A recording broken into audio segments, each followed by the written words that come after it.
Hi. Oh, look, guys, I'm really sorry. I promised you a movie tonight. I didn't know it'd be this You bad. said this was going to be awesome. Well, since I clearly am an expert on whatever the fuck this is based on. Well, you promised a movie, and I don't think we really got that. I'm not entirely sure it was a movie. Now, what we got looked to be an unsold pilot. Yeah. It looked like a pilot, but the weird thing is, it explains so much when you looked up who the director was, that they directed Sorority Row, because this looked like a horror movie, the way it was filmed. To me, this movie looked like it was really trying to look like a DC Universe movie. Like It's Batman v Superman kind of thing. yeah, or like any of It those. was just like, that dark, angsty teen type Yeah. of thing. Like It had, that like, stupid Teen Wolf series. It was like borrowing exactly. from a lot of things. Like it had the Iron Man element in there, Yes! but it looked so stupid the way they did it. It looks like it's really gray, it's really dark, everything's overcast, but only because it seems like it's just trying to ape that style. Yeah. But it sort of looks like if they made a TV series that's based in the DC universe, this is probably what it would look like. Yeah. Only it's in theaters nationwide. It only had enough plot for a 45-minute pilot. I kept waiting for when the movie was going to start, and it never really happened. If there's one thing I'll say about this movie, which is a complete train wreck, by the way, it really kind of went by fast. It didn't for me. It Lord, it didn't. It kind of did for me in the sense Phone that a lot of the time. because I was looking up like who directed this, like who's He was voicing watching the- a different movie. Yeah, I was looking up like who wrote this, who directed this. When the villain dies at the end of this film, I was like, oh, okay, so we're just wrapping up now. All right, it's one of those movies where it sort of Sucks. like that's putting it lightly. Sorta This movie is awful. This movie is jaw-droppingly I thought bad. this was charming and a nice treat for kids. If the main character's name were not in the title, I could not tell you what it was. He Max was that- Power. Mighty Max. Mighty Max is what this movie is about. Oh yeah, it does ape the style of Iron Man as well, because when they're in their little super outfits, it does the like Iron Man face shot Yeah. where it's like Hardcore inside the Iron Man. yeah, It's like Iron Man inside meets the helmet. Guyver meets young adult bullshit. Except I didn't want to see this fucker's face up close. No. It was so cardboardy. Yeah, this feels like it's like that recent Fantastic Four, only so much worse. Like, I almost sort of want to apologize to that movie in a way. Josh Trank's Fantastic Four is really bad, but the difference between that and this is that it seemed like Josh Trank was trying to make a good movie.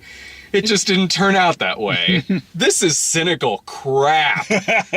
That fucking steel robot portal looking thing with the try-hard voice that sounded like it was a game developer at E3 who was trying to sound cool to Wheatley, kids. you are not. You're really close with that, because that guy, that's another reason why I pulled out my phone, because I was trying to figure out who that was.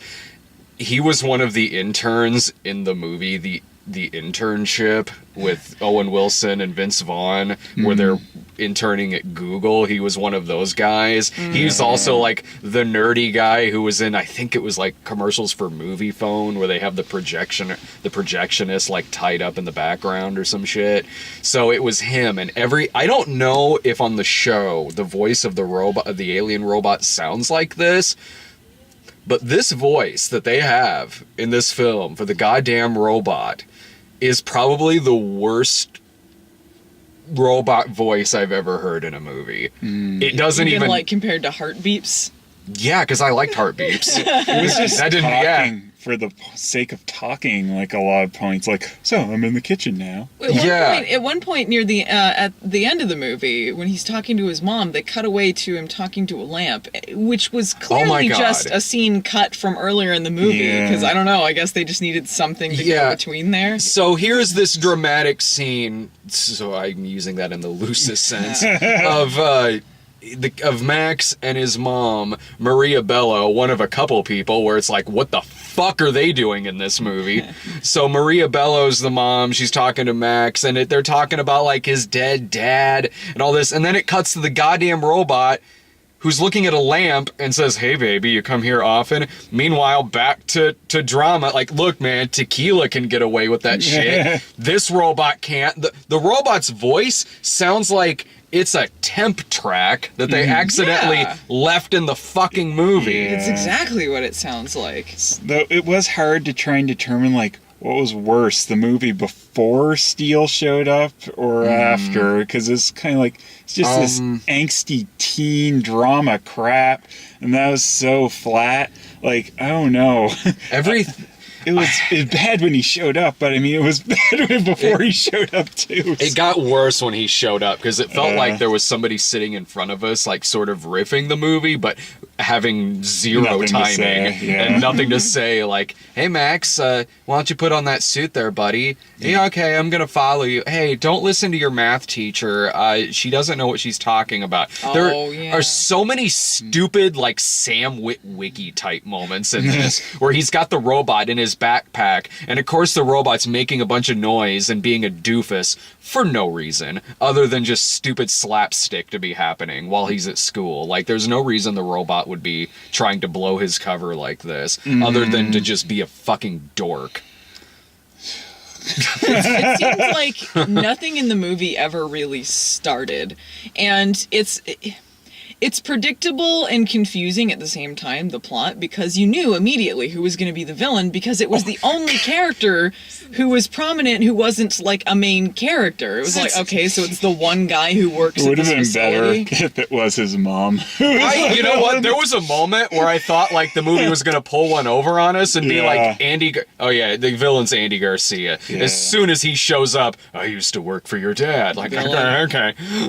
Like, I've seen every Spider-Man movie. I know where this is going. It seemed like a bad Spider-Man pilot at times. Yeah, oh, totally. Yeah. Like, before the robot pops up, it's still bad because before the opening credits, he already kind of has some of his powers, so it sort of feels like if if they did a Spider-Man origin movie that never showed him getting bit, but he's still, like, practicing flipping and, like, shooting webs and shit. This was almost the entirety of the beginning of the movie, him going on screen. Stare at hand. Huh? I still, having sat through this movie, like, at least if a Spider-Man movie was that poorly paced, I at least would still know what Spider-Man's powers were. Like, okay, he can shoot webs and shit. In this, I really can't tell you what this guy does, other than he's got, like, fucking, like, jellyfish coming out of his fingers. He shoots out it looks water. like he was jizzing out his fingers. And I couldn't tell you much of the plot outside of aliens and robots, but it just was like in one ear, out the other. It was predictable and confusing. Because it was like, I couldn't really tell you. Max was a disgusting half-breed. And they didn't reveal that till later, the alien thing. And unless you're like familiar with this video game series or action figure series or whatever, unless you're familiar with this, you're not gonna know. Well, here's the gritty thing, like, Mattel logo. they have it's like, really, we're gritty Mattel right now. Oh, I can't wait for the Barbie movie that's like Vice Squad. Like. This is style you. This is the kind of movie where it's like in the Malibu Dream House. Yeah. I don't know much about. I really don't know much about the source material, like, at all. But this is the kind of movie where it's like Gem and the Holograms, where, like, I didn't grow up on Gem and the Holograms at all, but even with that being said, I could still look at that movie and see that it's bullshit. I feel the exact same way about this movie. Like, you can I'm looking at a catastrophic mess, and I have no idea why it's in so many theaters. And it's such a small movie. Another thing that's like Fantastic Four, it's such a small movie. Like, the big fight at the end between Andy Garcia and Max Steel is in this, like, leaky, abandoned warehouse. Like how the climax of Fantastic Four was in, like, an underground bunker. This is, like, there's very little locations in this film. It is weird, too. Like, you know, there's that the robots make tornado monsters sometimes, and like that just there's a woman running away from him. You see like one person, and then it like blows up a barn, like, and then no one seems to notice that this happened. Like no one's talking about it because there's only like 5 people in this film. Like it is like Gem and the Holograms, where it seems like it's taking place after the rapture, so there's not many people around. This is one of those movies where it looks like it's filmed like in Louisiana, where a lot of really low budget movies film because it's cheap to film there. And because of that, there's not that many people in this film. It's like there's more swamps in this movie than there are actual people. So I don't know what the threat of this movie is. I don't know if the villain's trying to take over the world, or I don't think, because he never goes outside the warehouse. This is a studio interference movie because, like, I was reading a little bit on Wikipedia about, like, the history of this, and this has been, at least since 2009, trying to make this movie.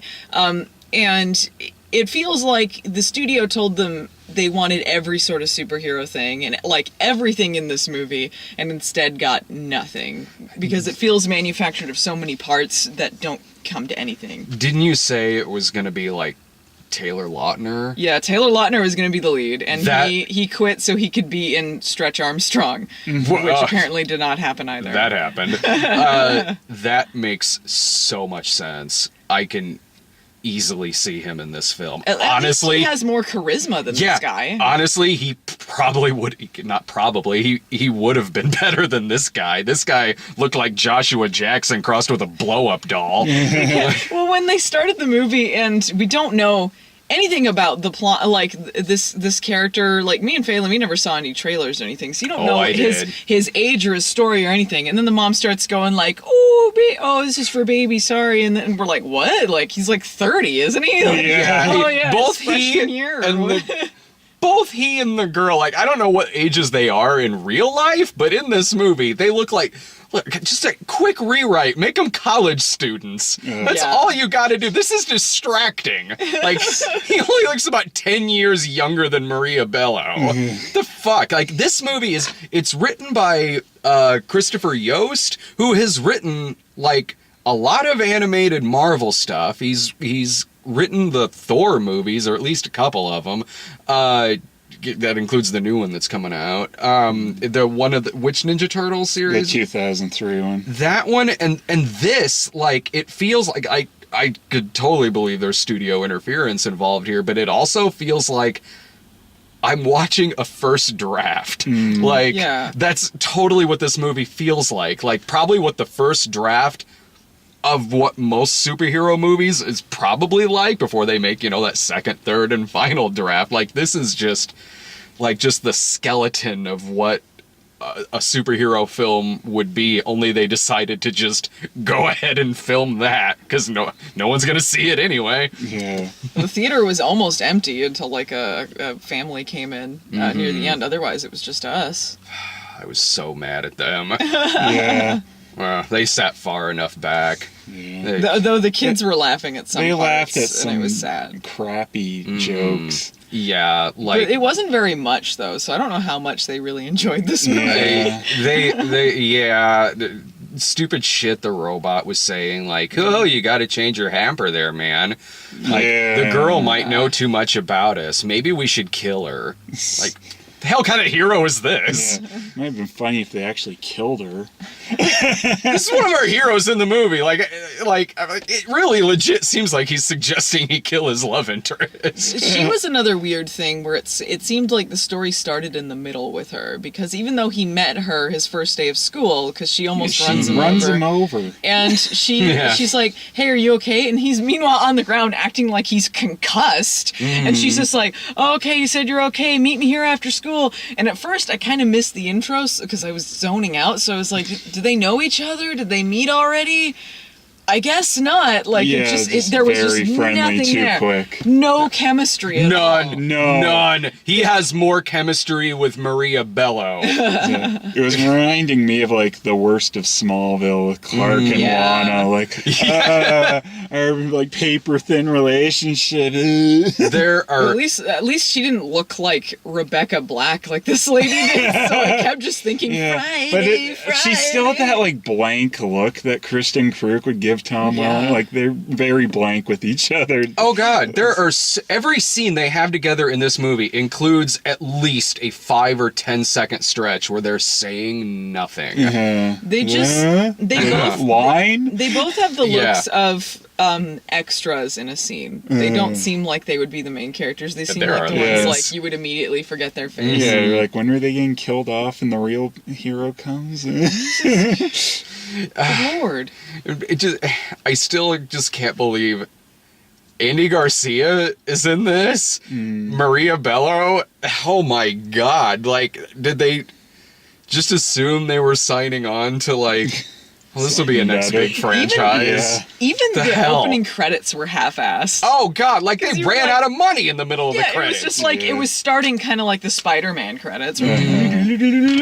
Well, I guess the movie's starting. Yeah. Like, what? It was Okay. just like, because I know that like they don't really do a lot of long credit sequences anymore, but this one started out like it was going to be that, like you just said, like a Spider-Man opening credit sequence. Yeah. But it just cuts to the movie after the title. Like they were going too far over budget with their opening credits. And the scene before the opening credits is him like testing out his powers. It is like if in Spider-Man, he like used the web to grab the can, and then it cut to the opening credits. Oh yeah, Yeah, well, there was no real intro there. He was just like, huh? Credits? You're like, what? Oh, Okay, so like, what did we just see? your guess is as good as mine, movie. Oh, I love the part where he's researching this shit, and he for no reason takes his shirt off in the scene. Like a subtle movie. He starts Googling, my hands dispense liquid energy. Yeah. As if that Yeah. would come up with anything. What am I? What am I? Question mark. Question mark. And just again, for no reason, he just this part had to have been written when Taylor Lautner was still involved in the movie because he, like I said, just takes his shirt off in the middle of the scene for no reason. Did they run out of money to have any sort of color in this movie? Because it Again- was drained of color. Again, like I No, said, that's- that really seems like they were just trying to make it look like Man of Steel. But or any it's of so not that those. kind of movie. It wasn't gritty, but it wasn't funny either. It was trying to be both, I guess. Trying to be nothing. Yeah. The only kind of effective thing I could say for it, and this is just if I'm stretching, is when they had the scene when he's fighting the giant robot cloud and the tornado starting and he's in the he's hiding in the warehouse and there's some like action going on. That was okay. And some of the effects were okay with the big cloud with the weird scary face and stuff like that. It's like, okay, that could be something in a different movie. Well, it is. It looks exactly like Josh Trank's Fantastic Four. Yeah. That's so like stylistically, like stylistically, and for a lot of reasons, it looks like a DC Universe movie, but a lot like Fantastic Four as well, because it's like it's shot dark, but there's kind of goofy stuff happening, like the end with all that cloud. And like I've seen a lot worse special effects in movies. The special effects weren't bad. It just was serving nothing. Yeah, like they were. Except for the face stuff when the Iron Man shots, those look terrible. Yeah, those were annoying and really poorly cut into the movie. Like those are just straight out trying to ape the fight scenes from Iron Man. Like the effects are fine, and honestly, like they probably put a little more towards their effects budget because of how cheap it probably was to film where they were filming at in this movie. I feel like at the end the villain looks like the cross between like Lord Zed Power Rangers villain and Dr. Claw. Yeah. When they start doing the Iron Man fight scene at one point, the whole plan to get rid of him is just overload the villain with energy and then he'll explode. It's really simple and stupid. And they have this moment where he starts overloading him and they just zoom in on like intense faces of them. Yeah. It looked like a scanners battle where they're like, just intense face battle. Yeah. Yeah, this really did look like the YA reboot of the Guyver. Yeah, it reminded Jesus me Christ. of Guyver and Power Rangers and a Just, lot of different things.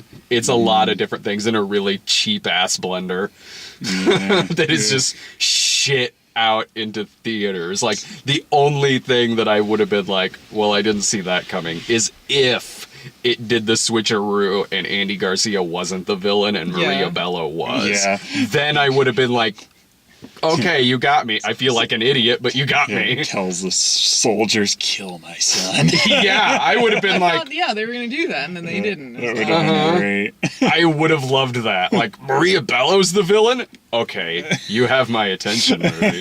There's so many shots of our lead where he just looks confused and his mouth is gaping, and you could just add like over it. Yeah. Like, it just, like, no expression at all, dead-eyed. Like, this guy, maybe as, like, a supporting character in something, he'd be okay. He wasn't, like, terrible, but he doesn't have any sort of presence to him, so it's not enough to carry this So movie. he's terrible. He's not a leading man. He couldn't carry this. He couldn't carry this movie, at least on charisma, like at all. I mean, this movie ends with him still not really knowing how to fly.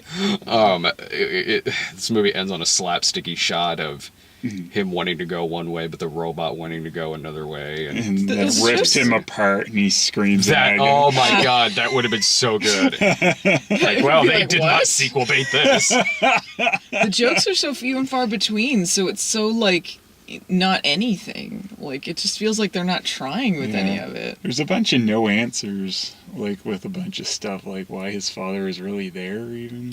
Yeah, well, it was all a bunch of mush. Like, all the dialogue kind of mushed together. It was repetitive, but at the same time, you didn't really get anything from it. You're like, I don't know, they're talking about these ultra magnet things or whatever. I guess they're aliens or robots or something. Yeah. And then, I don't know, I guess he's Superman now. And then they kept being so repetitious with the flashbacks. Oh, to the point fuck. where at the end, we know already, we filled in the gaps for things, but then they were like, no, you need to see this now that we've already told you. Like, no, we get it. You don't need to flashback now. You don't need to. That The mystery sucked solved. so bad. Like, if you thought the shit with, like, Peter's parents in Amazing Spider-Man 2 was repetitive and fucking boring, this shit gets insane. Like, I heard you next to me, like, I get it, I fucking get it, I get it. It was so many flashbacks with his fucking dad. Because the fight scene was over. Yeah. All of the answers are already there. What we could glean from it. We still don't need, we know fuck all about the backstory with the aliens and shit, but any of the other He stuff crashed we on know. the planet with his little aliens or his robot sidekicks. Like, anyway, I'm gonna join a science firm and marry this woman. Like, all right, okay, good one, Sherelle. And the mom is like telling him all this. We, the audience, already fucking know, but like the mom is telling him this, like, and Max is in bed. Again, the movie's over at this point because the villain's fucking dead. So, like, it's like Maria Bello gets up and Max is like, "Mom, will you read me the story again tomorrow?" As you wish. I like too at the end where she's just like, anyway, yeah, you're in down Schitt's Creek. I don't know what to do for you, but it's time for you to move out. Look, kid, you're 26. You need to move out. Yeah, it's time Get for out of you my to move house. out. You said that. Yeah. God. There were like, when I don't know how long it was into the movie, like, maybe the first 40 to 50 minutes, we had, like, the giggles because it was so appallingly nothing that, like, all the jokes we were making over this, like, underwhelming movie, it made everything hilarious. But after a while, we just couldn't find anything. We all three got very quiet, and then you were on your phone, and I was checking the time, slinking lower into my chair. I was just trying to figure out, like, again, like, how this was happening, because I wasn't, like, texting anyone or anything. I was just like, who directed this? Who fucking wrote this? Who is this fucking actor? Why was this made? Question What? mark, Question mark, question mark. question mark, question mark. We knew, like, within the first 5 minutes, that sequel ain't happening. This franchise is not. The Mattel franchise is dead. Oh, the part in the movie where, like, the kid says, the girl's like, what happened? And the kid's like, it's a long story. And I'm just sitting there just out loud. I'm just like, No. it really isn't. It really isn't in this fucking 80-minute movie. No. God damn. Like, how long was this? It could not have been more than 90 minutes. It was 90 minutes, I'm fairly certain. Fuck.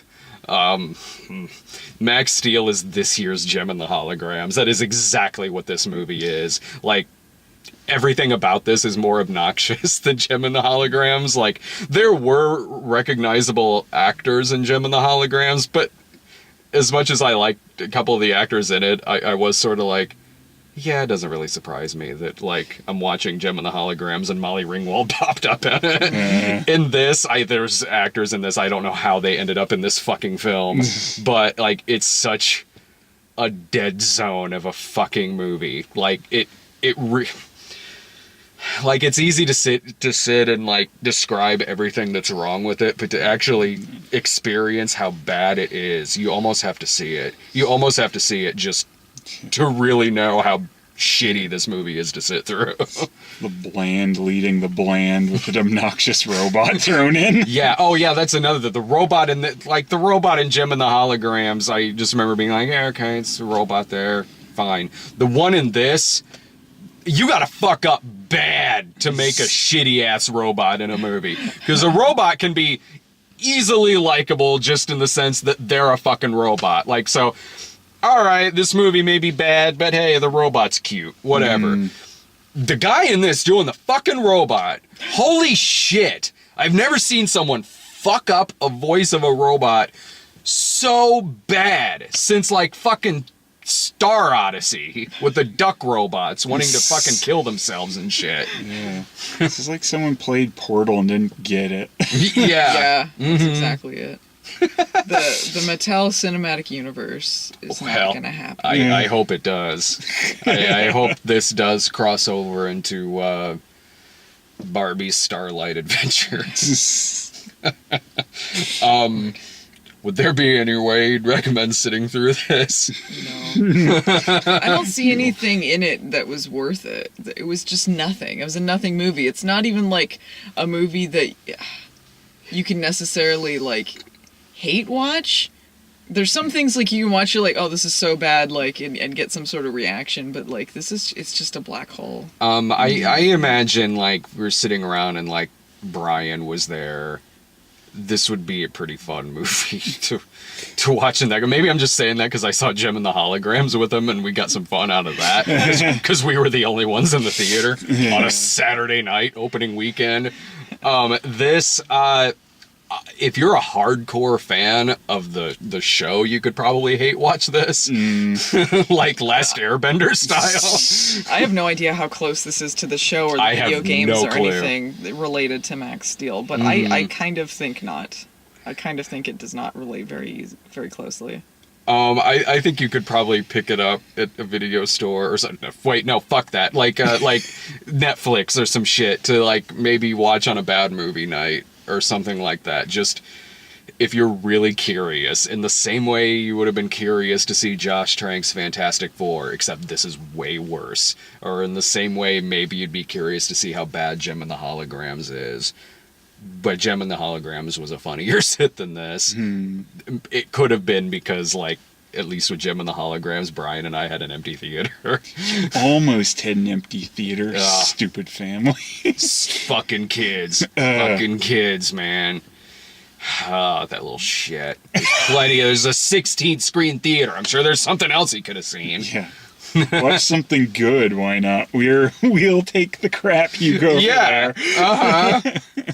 What are you doing? Do you not even watch our shows? We want to yell at this. Go away. Go away. We want to judge this movie.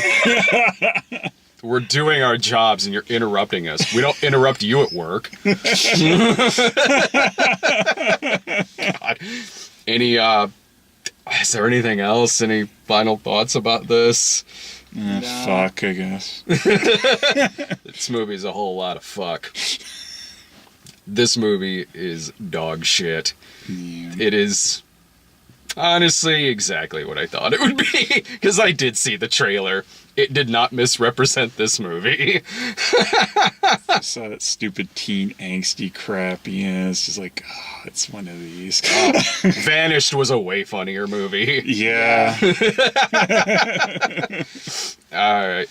See ya.